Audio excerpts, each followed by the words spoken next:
number one thing that you want to do post-breakup is sleep with her best friend. Let me explain. Whiteboard guy, fully immersing himself in being a child in an adult's body. Years ago, I had a relationship. Sure you did, sweetheart. And as we split up, the first thing that the woman told me was she goes, "Nobody's going to want you. And all of my friends think you're such an ass."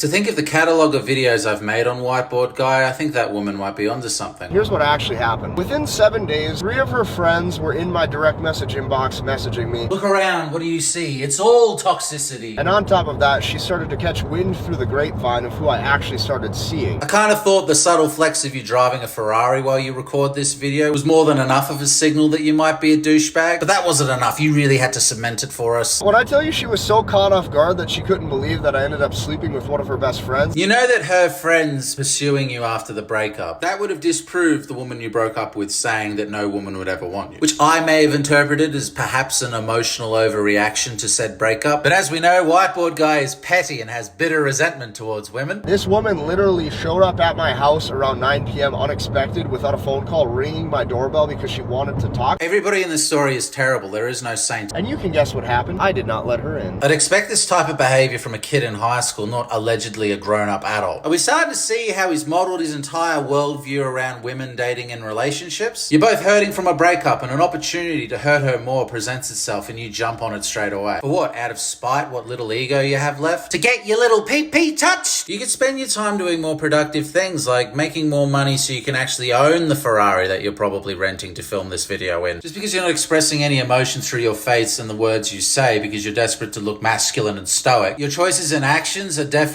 reflective of the emotions you feel. If you're a toxic person who loves to engage in this toxicity and never takes a moment to step back and grow and evolve out of it, can you engage with it with other toxic people and leave the rest of us alone?